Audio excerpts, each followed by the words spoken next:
You are listening to the podcast That's Life in Sweden, or as we say in Swedish, Sånt, livet i Sverige, with me, your host, Lisa Uusimäki.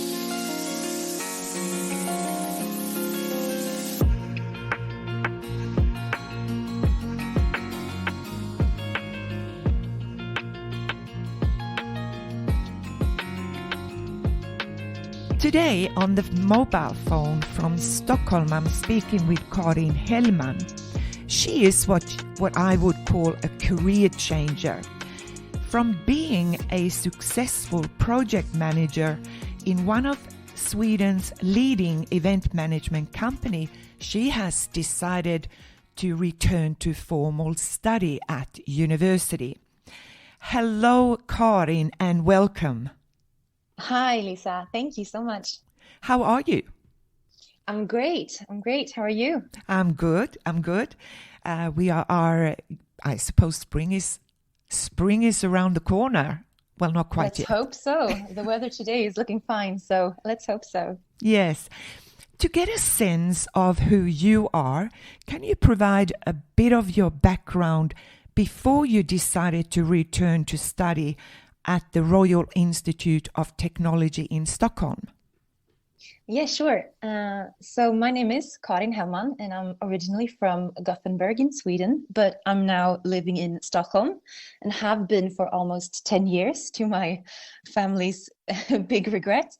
I am 34 years, so I have had the time to do some things in my life. And as you said in the intro, I have been studying event management and also working in different event agencies and also at different arenas in Sweden, which have been a lot of fun and something I have enjoyed for sure. But as this podcast will reveal, I'm now doing something completely different. And that is so exciting. Can you tell me, though, how long have you been away from study? So the last time I studied, it was event management via the University of Borås, and I graduated 2008. So that must be almost 14 years ago. Quite some time. Yes, a long time. So I'm curious to find out, what sort of thoughts did you experience before taking the decision to get back into university study? Well, of course, a lot of things weighed in, and it wasn't a simple decision. I've been having quite some anxiety because it's a big decision, right, to make in your life, and it has a lot of effects on both your economy and what you're doing, and relationships with your friends even. So a lot of things weighed in when I decided to go back to university. But it kind of all started with the pandemic when it hit Sweden with full force, as it did the rest of the world. And working at an event agency wasn't really filling my days as it had. So I kind of started looking for something to do with all my new free time. And I'm kind of a restless person, so I need things to do to not kind of go crazy. And might sound strange, but I found myself actually applying to going back to school for an introductory year where you can sort of read or learn things that you need to have to kind of apply to university programs in Sweden. So the subjects that I did a year ago actually made me able to apply to engineering programs in Sweden. So I did that for a year, but it was mostly for fun back then. I mean, it was something to do with my time, and it was for fun. I didn't really have a plan. Like I am going back to school full time. That was not the plan from the start. But it kind of just grew on me. And when we graduated from this introductory year, it kind of just felt so natural to apply to something and keep on going on this track. Right. And so talk about your chosen study area.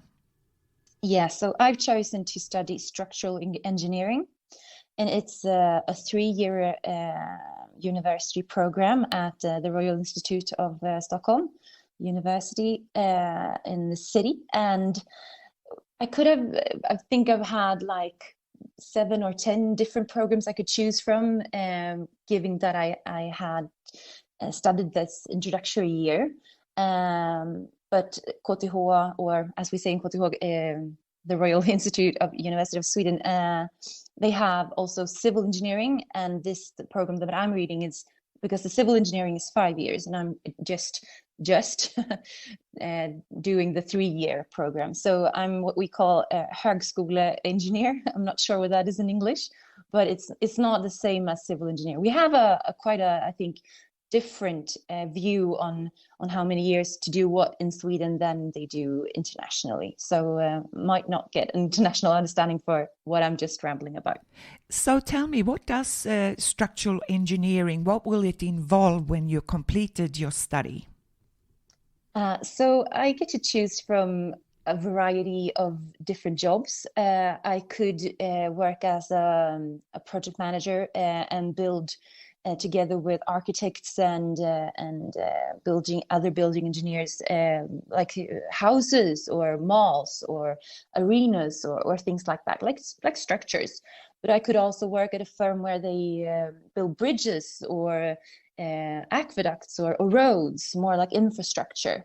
But I could also work at the municipality and maybe have things like plans on what to do with certain areas of the city and things like that, plan ahead for the future. So I could do a lot of different things. And since I'm only 6 months into my education, I have to admit, I don't really know yet. Okay. Well, you talk about you're interested in doing some project management, and that relates back to your previous work. It does, actually. And I'm hoping that when I apply for a job in the future, I can build on the experience that I have from working in event management. I mean, it all comes down to time and planning and money and people. It's just that I have to kind of scale it up by a lot. But yes, it has the same structure of work and planning as I have been doing in the past. Mm-hmm. So how have you been able to negotiate the change? I know it sounds like you have been thinking, how can you use your past experience as a project manager in the future? Yeah, I mean, I've always been a person who loves to learn new things and kind of stride forward. And I think that this step to becoming a structural engineer is maybe not a usual path for someone who has event management in their luggage, but it kind of makes sense to me, at least when I think about it. It kind of just goes along, and it seems like a reasonable plan for the future. But yeah, I'm not sure. Was that the answer to the question? It's up to you to answer the question, but if you feel like that was your answer, fine. And I know this is your first year of study. Yes. So what would you say have been or are the main challenges going back to study? What have been the challenges for you? So I felt like I've had a lot of good experiences from this introductory year that I did. I mean, I got kind of the pace of learning and reading and planning my days. But I would say that the hardest part of being back to school has been that you are very much responsible to get things done. No one will check what you do or how you do it or that you do it. So I think discipline has been, I think the most important thing for me, to just kind of plan my day and really kind of just do it. So that has been for sure the structure of going back to school. But I mean, there are also personal things like the economic views of it. I mean, in Sweden we have these contributions from CSN, like you get an amount of money and it's a loan, you pay it back, but it kind of affects of how much money I am able to to use for a month, and it of course it differs from a lot from when I worked full time. And it also there are challenges to how much I can work beside school, and that is not just the economical views of it, because there is a limit on how much you can earn, but there is also how much time there is in a day, because I mean we have a lot of work to do in school. So to keep a job on the side might sound like a good idea, and for sure it is sometimes.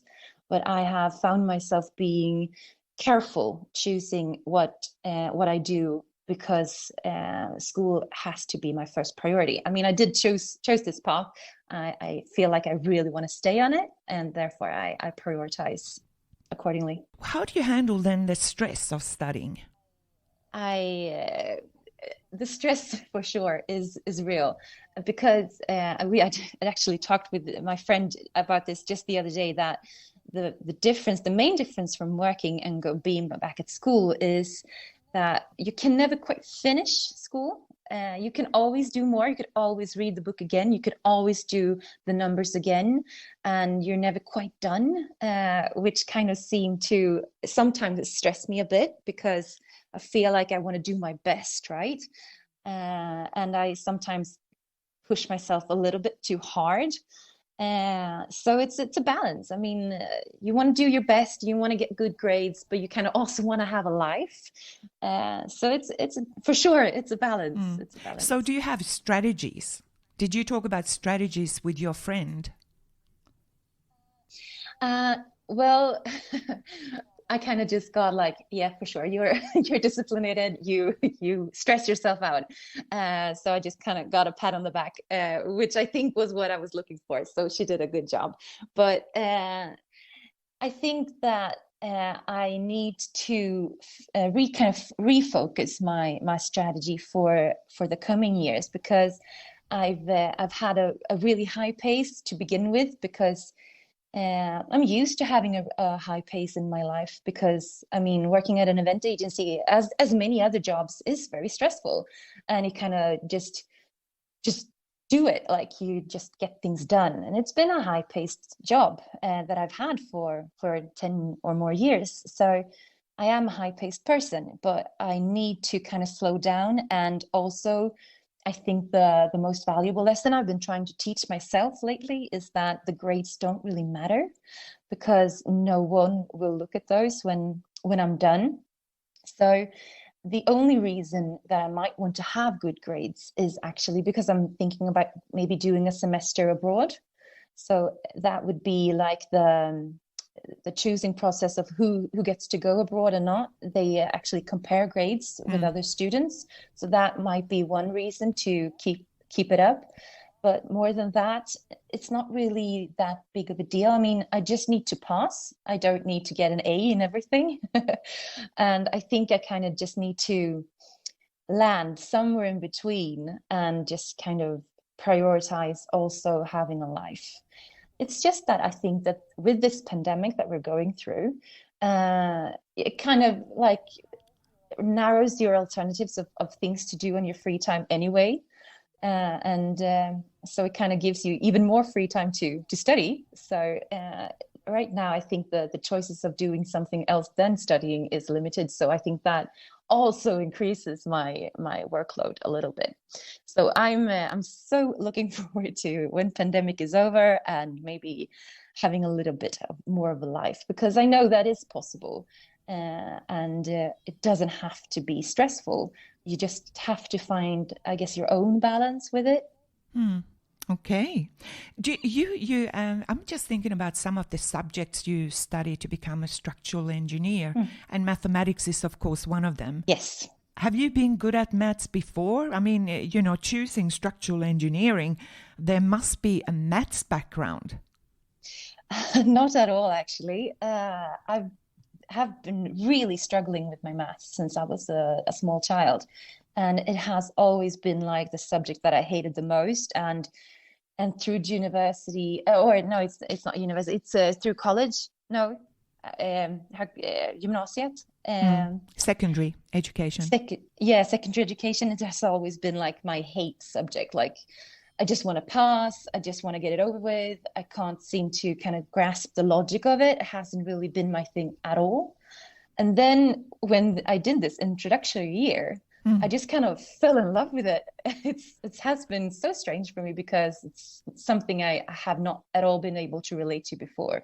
And now it's kind of one of my favorite subjects. So I was quite surprised myself, actually, that I found it so good, and I liked it a lot. And yes, it's a big part of the program, the math, and it has been challenging. And if my parents listen to this, they will say, "Oh my God, if you say that you have had a fun Christmas, you're lying," because it has not been fun. But I mean, now that the quiz is over, everything sounds fun, right? Everything is pink and fluffy when you look back at it.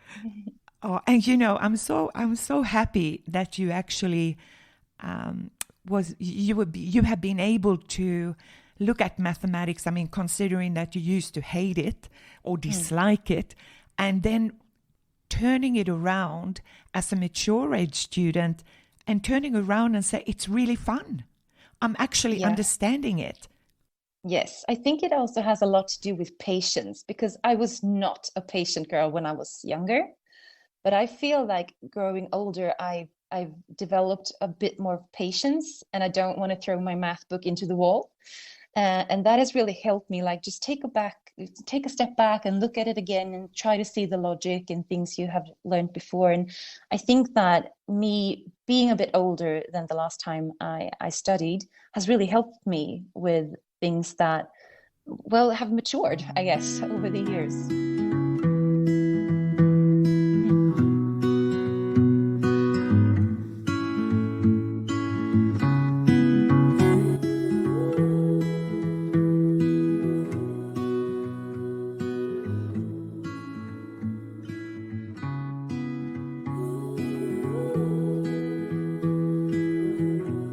Exactly. I think that has been definitely how my journey have been. Like, I was kind of scared of it, and now I just kind of feel like this is my favorite subject. Something I thought I would never say, but it definitely has become one of my favorite subjects. Fabulous. And that's something that you can, of course, think about in the future if you want to support students who have problems with mathematics. Yeah, for sure. I would love that. And actually, I have a friend whose daughter is in secondary school, and she had actually reached out to me and asked if I could help her out, and I would love that. I mean, it's also when you teach someone else something, it's also a way for yourself to learn. So I enjoy really some kind of repeating what I have learned just the recent weeks or recent months, just kind of repeating that, because it makes even more sense to myself. Absolutely. Now, you mentioned before, I mean, in Sweden, everything is about independent study. Students, it is up to students to take charge of their own study, to pace themselves, to discipline themselves. But what about, doesn't the university provide support? Yes, of course they do. I mean, there are a lot of options of reaching the teachers or becoming part of study groups or things like that. I mean, I think it's just kind of, you get to choose what suits you and your lifestyle, and also what kind of how you learn the best. And I think that for me, living a bit away from school, I have to take the subway to school. And when a lot of our seminars are online, I mean, I'm always at home anyway, so it feels like, well, I don't want to go to this math study group because I'm going to be at home before and after listening to these sessions online. So for me, it has been like I felt like maybe I didn't need it, but also like a practical thing, not having to put on pants. Getting dressed. Exactly. But there are for sure different ways of getting help, and also especially for the math subject that has been difficult for many. Our teacher has really been there for us. So we've had also the option of putting in questions online that everyone can see, and that he answers on like how you solve this one, how you should think, and what have we learned that you could use for this one, and things like that. And he has been really there for us and really quick in response, and so that's been really great. So I think the different teachers have different strategies on how they might help us, but there are for sure different ways of getting help, and I have not used all of them. So the lectures, are these recorded lectures so you can listen to them after the actual lecture, or? So when we have guest lectures, is that the word? Yep. Like someone who doesn't work at the school, they usually don't record it because they don't feel like they have that right. Sometimes they ask, they get a yes or they get a no. So it kind of depends on who's having the lecture. But when it's one of our own teachers from the school, they are recorded if they are online, and the session is online. If we have something, because we've had both on campus and online, and also at the same time, which is kind of confusing because where am I going to be physically? All right. But the physical sessions have not been recorded in any way. So you kind of have to prioritize the ones where you have to be at the campus. Okay, so you are provided with on-campus face-to-face classes, as well as you're provided with online classes. Exactly. So it depends on which course of which subject we're talking about. Right. And they have their own different ways of teaching. So you don't have hybrid classes where you can be on campus face-to-face and then there are students who can be online? Unfortunately not. It is actually something that the students have asked for and that the teachers have said that they are going to look into. And I think that it would help a lot of people because, as you say, you kind of want to rewatch some of things that you have learned because it might not stop the first time. Just check it again. But no, we have not had that possibility as of yet. Okay, it will come. Most likely Hopefully. It will happen. Hopefully, yes. I mean, the technology is there, so it wouldn't be that far-fetched. But I guess someone just kind of has to learn how to do it and then actually do it. And I mean, of course, I know that the teachers have a lot on their plate, and therefore, no one kind of just want to take charge. Do you do a lot of writing of essays, or is it very much about mathematics where it's about formula, or do you actually have to write essays? So we will write an essay at the end of the program, but that is 2.5 years away, so that's quite a way to go. But we also have different project groups where we actually write essays. So we have written one so far where we looked into like how you build a small house, like a family house. What is it made of? How would you calculate different things? What is the benefits of this and that, and so on. So we have made one, and we are actually in the progress of making another one. So we've got to look at a house, and there was a family living there, and well, this is of course theoretical, but in our minds, there's a family living there, and they have a daughter who's about to go to university, and she wants to have her own part of the house where she wants to live. So we're actually making a new part of the house, like an add-on, and we get to draw it in CAD, and so we actually get to make drawings that we could send in to get approval for actually building it. And then we also get to look at like the water supply, the electricity, what kind of things would you put in the wall, how would you lay the ground, and things like that. So we're actually about to do another one. So yes, it's mostly maths. We calculate a lot in different subjects, but it's also essay writing, of course. And you enjoy that? I do. Mostly I enjoy it because we're part of a group, and I'm quite a sociable person, so I like to be part of a group. And I think it's really fun to just hear other people's thoughts, and like how are we going to proceed, who's doing what can we do, what is a smart way of doing it. I think that's really fun, just being connected to people, because since I am at home a lot now, because a lot of things are online. It's nice to have some connections with my fellow students.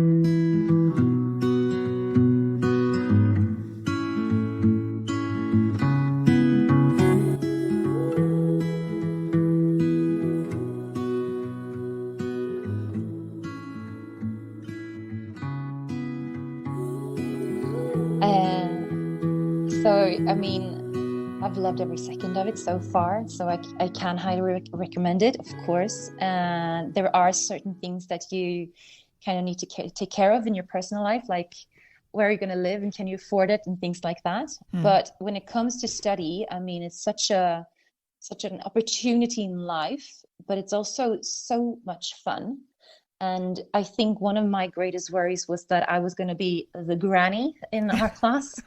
But I mean, we are 300 students. And of course, there are a lot of 18, 19 and 20-year-olds. I can't deny that. But I'm definitely not the oldest. And I'm not even the second oldest. And of course, we have not everything in common, me and the 19-year-olds, but I mean, we have so much fun together. And I think if you're just open to relationships not provided by the year they were born, I think you will find so many new friends. And I mean, I'm actually learning things with my future colleagues, right? I mean, that we will be in the same business together in the future. So, I mean, this is just a startup before we get to know each other in work life. And I mean, I am very aware that I am older. I had a conversation with one of my friends the other day. Like, he was going to Thailand this summer, and he said, like, yeah, one of my friends is just says he wants to go to Phuket, but that's not in Thailand, right? Everyone knows Phuket is in Thailand, right? Everyone knows that after the tsunami. I mean, who wasn't aware that where Phuket was? He's like, what tsunami? What are you talking about? Oh no. And I kind of fell off my chair. It's like, are you kidding me? You don't want to know what the tsunami is? And it turns out he was 2 years old when that happened. Oh no. So yes, I am older than they are, most of my fellow students, but we have so much fun together. So, I mean, age is just a number. And what about those who may lack confidence? They are thinking about studying, but they need to have a bit of more confidence. What would you say to them? Maybe start small. I mean, try it out. I mean, I get that maybe the math part, if you don't love the math from before, I mean, I get that it makes you nervous. If you want to become an engineer, I mean, there are other things you can study as well. But maybe start by taking a class in something, just kind of get the feel for it. Or also just talk to people who are currently studying the thing that you are looking into, because there are a lot of information on the web pages of the different schools. I've looked at a lot of YouTube clips on people talking about what they like and what they have done and what they are looking forward to and how it's been and so on. So there is a lot of information out there and people to talk to if you just kind of have an interest to do so. And you know, one of the things that you actually mentioned that I think is really helpful is the fact that you actually did a so-called introductory course to the area you're interested in. And that kind of helps you not only to get into what are the expectations from the university, what might my future look like, you know what I mean? So exactly. Yeah, so I think that's a really good idea. So Karin, what are your future expectations after completing your study? You must have been thinking about that. I mean, I have, of course. It would be strange otherwise. But I mean, as I've said, there are so many different things that we can do when we're done with this program. And I just want to keep my options open. So I haven't decided this is what I'm going to do. I just feel like, yes, influence me and I will decide later on. But there are a lot of different things that I found very fun so far. And this is so nerdy, but I really like calculating like the forces on different objects within a structure. So maybe like how much weight can this bridge take? That, things like that have been really fun to calculate now that we have had courses like that. And so that is something that I'm looking at right now, maybe working with building bridges and making notes on how much weight this thing can take, and beginning to choose materials for it or something like that. That sounds like a lot of fun. And you know, when you talk about building bridges, it sounds very much connected to your previous work, project management, because it's about developing relationship with people. Yes, but you're developing relationship with bridges. exactly, absolutely. And I feel like I've chosen a program where I get to be part of a larger like project management group, so that I get to be a part of a group of people striving towards something together. And that is what my past has been, and that is something I really enjoy, and that is certainly something I will value in the future. Like so that has to be a part of what I do. So thinking about when you first thought about study and when you first started study at the university, did you ever think that you would be talking as you're talking to me now? I mean, it's really hard to know what you're going to expect of when you start. I mean, I was so nervous that my first day, will I get any friends? Will I find my way at the campus? What am I expecting? How are the teachers going to be? I mean, it is starting over. I mean, it is your first day of school again. And I mean, that is strange. But I felt like because we were, I think, 4 students from our introductory year that chose this program, and 2 of those people have actually been in my group, in my class. So I've had known just a few faces, and I think that kind of helped me a little bit. So that was nice. And we also have like an introductory week of the program where you get to play a lot of games and just kind of hang out with your new fellow students. And I think that has been I actually didn't participate in that because I was still working, but I mean, I know a lot of friends now who have found new friends due to being able to participate at that week, where they just kind of make you get to know each other under very light circumstances.